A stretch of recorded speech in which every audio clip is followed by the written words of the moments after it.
तो दोस्तों, ज्ञान बार यूट्यूब हिंदी चैनल में आपका एक बार फिर स्वागत है। क्राइम की इस दुनिया में आज हम बात करेंगे एक ऐसे क्राइम के बारे में, एक ऐसी दहशत के बारे में जो पुलिस के लिए, सीबीआई के लिए, एसआईटी के लिए एक 15 साल के लिए एक सरदर्द बन चुकी थी। 15 साल तक मिस्ट्री बनी थी, कोई भी इसको सॉल्व नहीं कर पा रहा था, कहीं से मुजरिम का कोई क्लू नहीं मिल रहा था पुलिस को। तो ये बात है बेंगलोर के प्रवीण बठेल की, जो वहाँ पे ओरेकल कंपनी में काम करते थे, ओरेकल बीपीओ में काम करते थे। एक्चुअली होता ये है कि ये जो बीपीओ था इसमें रोटेशनल शिफ्ट रहती थी। तो कभी प्रवीण की मॉर्निंग रहती थी, कभी नाइट शिफ्ट रहती थी। तो इस दौरान उनकी नाइट शिफ्ट चली हुई थी, ये 2018 की बात है, नाइट शिफ्ट चली हुई थी। तो रात के 12, 1 या 2 बजे के आसपास ऑफिस में 2 बंदे आते हैं, रिसेप्शन पे पहुंचते हैं और रिसेप्शनिस्ट को बोलते हैं कि हमें प्रवीण से मिलना है। रिसेप्शनिस्ट उनसे पूछता है कि आप कौन हैं और इनको कैसे जानते हैं, क्योंकि रात का समय था, कोई भी इस तरह से कंपनी में, ऑफिस में विजिट नहीं कर सकता है, कोई मीटिंग इनवाइट नहीं, कुछ नहीं था। तो वो बोलते हैं कि हम उनके फ्रेंड हैं या रिलेटिव हैं, कुछ ऐसा बताते हैं। और तो उनको रिसेप्शनिस्ट बोलता है कि आप एक काम करिए, आप वेटिंग एरिया में वेट करिए और मैं प्रवीण से बात करके आता हूँ, ठीक है। तो वो वेटिंग एरिया में वेट कर रहे थे। रिसेप्शनिस्ट प्रवीण के पास जाता है और उन्हें सारी बात बताता है कि इस तरह से 2 बंदे आए हुए हैं और आपसे मिलना चाहते हैं और आपके नोन है।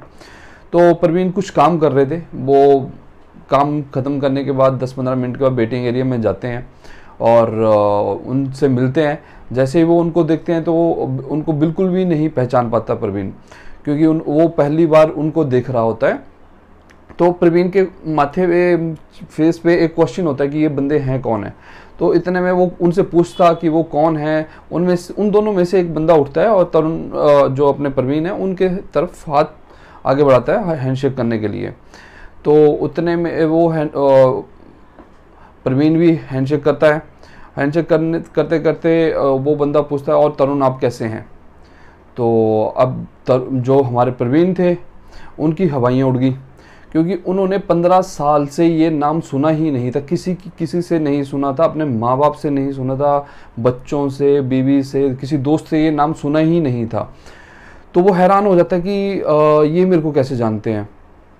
तो वो बंदा क्या करता है, जो हैंडशेक किया होता है प्रवीण के साथ, वो प्रवीण का हाथ चेक करता है।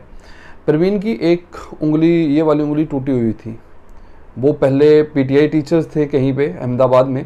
तो वॉलीबॉल खेलते खेलते उनकी ये उंगली क्रैक हो गई थी, या टूट गई थी, या मुड़ गई थी, कुछ ऐसा था। तो वो चेक करते हैं, वेरीफाई करते हैं कि हाँ यही बंदा है। और वो उनको बोलते हैं कि भाई चलना पड़ेगा, अहमदाबाद चलना पड़ेगा। तो वो उनको ले जाते हैं, प्रवीण को ले जाते हैं।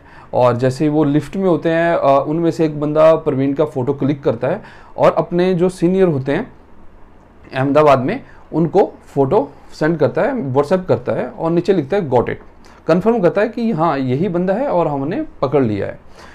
तो अच्छा, ये अच्छे से प्रवीण की वाइफ भी हैं, 2 बच्चे भी हैं, और 10 साल से इस कंपनी में भी काम कर रहे थे, और 3 बार यूएस विजिट भी कर चुके थे, और अच्छी पोस्ट पे थे, मतलब अच्छा खासा सैलरी पैकेज था, अच्छे पैकेज पे वो काम कर रहे थे। तो अचानक से एक दिन, मतलब क्यों पुलिस आती है और उनको पकड़ के ले जाती है और उनका नाम प्रवीण ना बोल के तरुण बोलती है। तो ये बात है एक्चुअली अहमदाबाद की। अहमदाबाद में तरुण अपनी फैमिली के साथ रहते थे। तरुण के माँ बाप, भाई और बहन उनके साथ रहते थे। तरुण पीटीआई टीचर थे और बेसिकली वो केरला से थे। तो जो केरला के होता है ना कि अब जैसे दिल्ली में रह रहे हैं, हिमाचल से रह रहे हैं, उत्तराखंड से रह रहे हैं, एक आपस में एक रिलेशन बन जाता है कि हम उत्तराखंड से हैं तो ये भी उत्तराखंड से, तो एक अच्छी बोलचाल बन जाता है ना स्टेट वाइज। तो वैसे ही केरला के वो वहाँ पे उस मोहल्ले में केरला के काफ़ी सारे लोग रह रहे थे। उन्होंने तरुण की शादी केरला की ही लड़की से करवा दी, और ये शादी हुई थी 2002 में, नवंबर में, या अक्टूबर या नवंबर में ये शादी हुई थी 2002 में। तो 3 महीने, अभी 4 महीने हुए थे शादी को।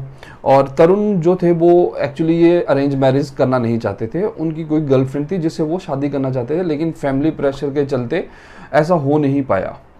तो सब ठीक चल रहा था, अब तरुण जब भी मतलब शिफ्ट हो गए, एक रेंटेड हाउस में शिफ्ट हो गए अपनी वाइफ को लेके, और जब भी वो मतलब या तो बहाना लगा के चले जाते थे, या फिर जैसे स्कूल से टूर्नामेंट के लिए कहीं जाना है, तो वो अक्सर अपनी वाइफ को बोलते थे कि ये एरिया जो है ये सेफ़ नहीं है, तो जब भी मैं कहीं जाऊं, बाहर जाऊं, तो आप अपने या तो मेरे पेरेंट्स के यहाँ चले जाएं या अपने पेरेंट्स के यहाँ चले जाएं, तो और जो भी ज्वेलरी है और पैसा कैश होगा उसको अपने साथ लेके जाएं। तो अक्सर वो यही करती थी। 3 महीने में वो कई बार जा चुकी थी अपने मायके में, अपने ससुराल में। 3 महीने में तरुण भी कभी इस डिस्ट्रिक्ट में, कभी दूसरी डिस्ट्रिक्ट में, कभी इस स्टेट में, कभी उस स्टेट में, मतलब जाता रहता था। तो लास्ट टाइम जब वो गया था तो ये बात थी 5 मार्च के आसपास की। तो वो अपनी वाइफ को बोल के गया कि मैं बाहर जा रहा हूँ और मेरे को आने में 5-6 दिन लग जाएंगे, और आप अपने पेरेंट्स के यहाँ हो आओ। तो वो भी अक्सर लड़कियां खुश हो जाती हैं कि हाँ मेरे मायके को जाने को मिल रहा है, तो चलो चलते हैं। 3 महीने अभी शादी को हुए थे मुश्किल से, तो वो चली गई। और जिस दिन उन्होंने वापस आना था वो डेट थी 5 मार्च, सॉरी 5 फेब थी 2003। तो वो गाड़ी वो ड्राइव कर रही थी और बगल में उनके फादर बैठे थे। तो पेट्रोल कम था, पेट्रोल पंप पे गाड़ी रुकती है, आके पेट्रोल डलवाते हैं। तो पेट्रोल डलवाने के बाद वो अपने फादर को बोलती है कि आप पेट्रोल के पैसे आप पे कीजिए। तो फादर को थोड़ा लगा कि यार ये बैंक में जॉब करती है, अच्छी खासी सैलरी है, फिर ये मेरे को क्यों पे करने को बोल रही है, क्योंकि इससे पहले ऐसा कभी नहीं हुआ कि वही हमेशा ये सब खर्चे उठाती थी, अपने माँ बाप की हेल्प करती थी। तो उनको थोड़ा लगा कि कुछ अटपटा लगा उनको। तो उन्होंने पूछा उससे कि शादीशुदा ज़िंदगी कैसी चल रही है, तरुण कैसे रह रहे हैं, आपकी मैरिड लाइफ कैसी है। तो वो बोलती है नॉर्मल है, जैसे हर मियाँ बीवी की, हस्बैंड वाइफ की लाइफ होती है वैसी ही लाइफ हमारी कट रही है और अच्छी चल रही है। बस ये है कि जब भी वो बाहर जाते हैं तो मुझे ये बोल जाते हैं कि यहाँ पे नहीं रहना, ये सेफ़ नहीं है, मतलब गर्ल्स के लिए सेफ़ नहीं है ये एरिया। तो मैं कभी यहाँ आ जाती हूँ, कभी अपने ससुराल शिफ्ट हो जाती हूँ कुछ दिनों के लिए, जब तक तरुण वापस नहीं आ जाते हैं। अच्छा, वो घर चली जाती है 5 तारीख को, और ये लास्ट बार था जब वो अपने माँ बाप से मिली थी और अपने मायके में गई थी। तो तरुण भी खुश था, मतलब अपने ट्रिप के आने के बाद उसने ऐसा शो किया अपनी वाइफ को, अपने पेरेंट्स को, कि फ़ोन कॉल्स हुई, वीडियो कॉल्स हुई, उन पे अच्छा लगा उनको कि भाई हाँ ठीक है, अच्छी फैमिली है, सब कुछ अच्छा चल रहा है। तो सडनली क्या होता है कि 14 मार्च को तरुण अपने फादर इन लॉ को कॉल करता है और उनको बोलता है कि उनकी बेटी, जिनका नाम सजनी था, कि उनकी तबीयत ठीक नहीं है, आप कोई नियर बाई हॉस्पिटल था, वहाँ पे जल्दी से आप आ जाइए, और उसकी वो गंभीर, काफ़ी क्रिटिकल सिचुएशन है। तो अब उनको समझ नहीं आए कि अभी तो 5 तारीख को मिल के गई थी, अब सडनली क्या हो गया, दिन में भी उससे बात हुई थी। अच्छा, वो चले जाते हैं, तो वो देखते हैं कि वो हॉस्पिटल में पहुंचते हैं तो उनको पता चलता है कि लड़की की उनकी डेथ हो चुकी है। तो पुलिस पहुंचती है, देखती है कि ये मर्डर है। तो तरुण रोए जा रहा था कि अपनी बीवी को लेके कि अभी नई नई शादी हुई थी, हम प्यार करते थे, ये था वो था। तो मैंने हमेशा, वो यही बोले जा रहा था कि मैंने हमेशा से इसको बोला था कि जब भी मैं बाहर जाऊं, अपने मायके शिफ्ट हो जाऊं, ससुराल शिफ्ट हो जाए, पर अब देखो लुटेरों ने, मतलब जो चोर होते हैं, उन्होंने क्या कर दिया, मेरी वाइफ को मेरे से छीन लिया। तो कभी थोड़ी देर बाद वो बोलता कि ये नेचुरल डेथ है। पुलिस को कहीं ना कहीं उस पर भी शक था, उसकी बातें सुन के शक था, लेकिन वो इस कंडीशन में नहीं था, ऐसा शो कर रहा था कि वो इस कंडीशन में है ही नहीं कि वो कुछ मतलब कोऑपरेट कर सके पुलिस के साथ, उनको कुछ बता सके। तो ये मर्डर हुआ वैलेंटाइन डे के दिन 14 फरवरी 2003 को, और वो अपनी सिचुएशन ऐसे बना लेता है कि सबको लगता है कि ये भी काफ़ी मेंटली काफ़ी अपसेट है। तो जो उनकी पोस्टमार्टम होता है उसमें साफ पता लग जाता है कि दुपट्टे से उनका गला घोंट के उनको मार दिया गया था।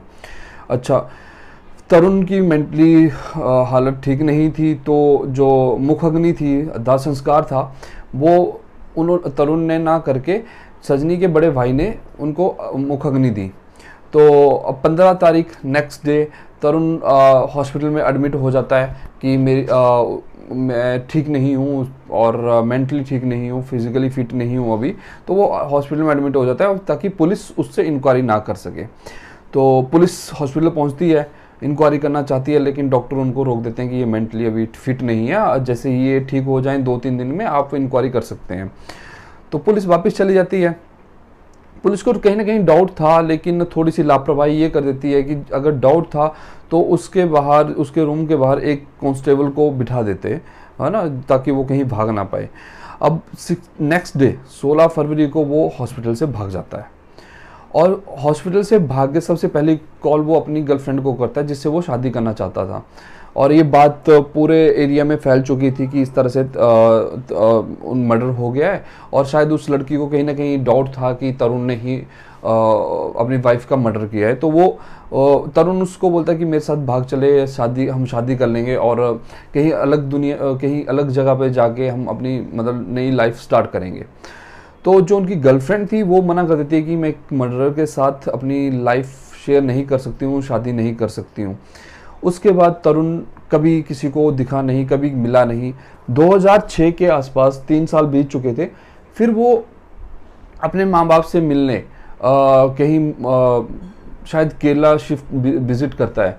तो बिन बताए वो केरला पहुंच जाता है, माँ बाप केरला गए हुए थे। तो माँ बाप को भी थोड़ा अजीब लगता है कि पुलिस इसके पीछे है, सीबीआई इसके पीछे है और ये मर्डर केस में वो है। तो 1 लाख रुपया भी उसके ऊपर इनाम रख दिया गया था उस टाइम 3 सालों में, कि जो भी इसको इसकी इन्फॉर्मेशन देगा उसको 1 लाख रुपया इनाम दिया जाएगा। अब माँ बाप को डर ये था कि अगर पुलिस को ये पता चल जाए कि हम तरुण के साथ मिल रहे हैं या तरुण हमारे साथ मिल रहा है, तो जितनी सज़ा उसको होनी है हमें भी होगी, हमें भी प्रॉब्लम क्रिएट होगी, हमारे दूसरा बेटा है उसको प्रॉब्लम क्रिएट्स की होंगी। तो वो तरुण को बोलते हैं कि वो अब से तरुण के साथ मिलना नहीं चाहते हैं। तो तरुण वहाँ से चला जाता है, फिर कभी वापस नहीं आया। लेकिन कुछ टाइम बाद एक न्यूज़ आती है कि उनके फादर की डेथ हो जाती है, हार्ट अटैक से उनकी डेथ हो जाती है। अब पुलिस को लगा कि अब फादर की डेथ हुई है तो बेटा कभी आएगा तो सही, लेकिन तरुण तब भी नहीं, अपने घर तब भी नहीं आया। पुलिस ने हर तरफ अपनी फील्डिंग लगा के रखी थी, लेकिन तरुण नहीं मिला।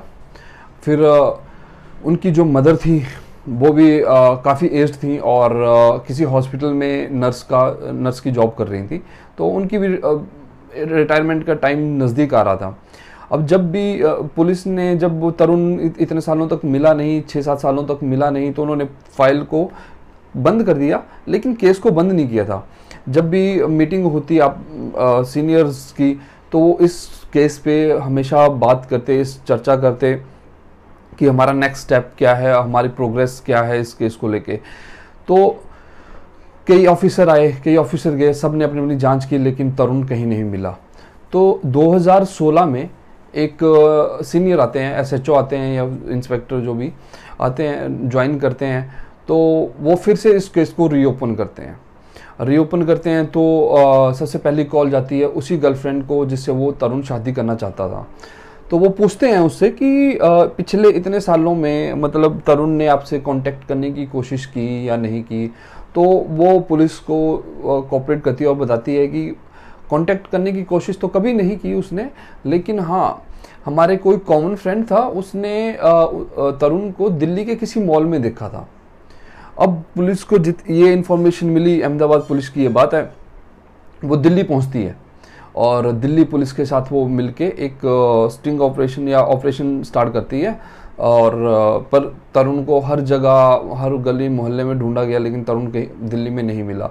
फिर अलग अलग न्यूज़ आती रही, कभी यहाँ देखा गया, कभी वहाँ देखा गया, कभी किसी स्टेट में, कभी किसी डिस्ट्रिक्ट में, वहाँ पे भी पुलिस जाती, वहाँ की लोकल पुलिस की हेल्प लेती, लेकिन तरुण का कोई नाम निशान नहीं था।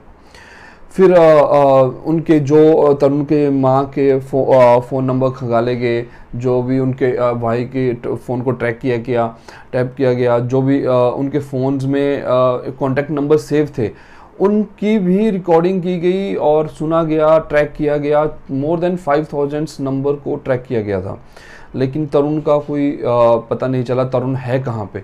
तो एक बार पुलिस को शायद से तरुण की मदर के पास 2 फ़ोन थे, और एक पुलिस को सिर्फ एक फ़ोन के बारे में पता था और दूसरा फ़ोन नहीं था पता उनको। तो जैसे ही पुलिस को पता चलता है, इंक्वायरी बैठती है, और जो कॉन्टैक्ट नंबर था उसमें एक नंबर था परवीन पटेल का नंबर था। तो कहीं ना कहीं वो नंबर भी ट्रैकिंग पे डाला गया, लेकिन कुछ ऐसा खास उस पर मिला नहीं। तो पुलिस को फिर शक नहीं गया, पुलिस ने उस साइड ध्यान देना छोड़ दिया कि प्रवीण नहीं हो सकता है। अब जैसे ही एक दिन ट्रैकिंग पे डाला था, सब सारे कॉन्टैक्ट छान लिए, कहीं से कुछ नहीं मिला इन्फॉर्मेशन। तो 2 टीमें बिठाई गई, एक मॉर्निंग में काम करेगी, एक नाइट में काम करेगी। ट्रैकिंग पे नंबर थे, और तरुण की माँ का भी नंबर ट्रैकिंग में था, जो मेन नंबर था जो पहले से पुलिस के पास था। तो सडनली रात के 12-1 बजे किसी दिन फ़ोन आता है एक लैंडलाइन नंबर से। तो ट्रैकिंग पे ऑलरेडी था, वो रिकॉर्डिंग, पुलिस वाले रिकॉर्डिंग सुन रहे थे। तो ये फ़ोन होता है मतलब प्रवीण पटेल का तरुण की माँ के लिए। तो काफ़ी देर बात चलती है, लेकिन कहीं तरुण का जिक्र नहीं था। प्रवीण की वाइफ निशा, उनके दोनों बच्चे बात करते हैं अपनी दादी से, ठीक है। पर पुलिस को अभी तक ये नहीं पता, पुलिस को ये पता था कि शायद ये रिलेटिव्स होंगे, और कुछ और कोई इन्फॉर्मेशन पुलिस के पास नहीं थी। पर अब लैंडलाइन से नंबर आया,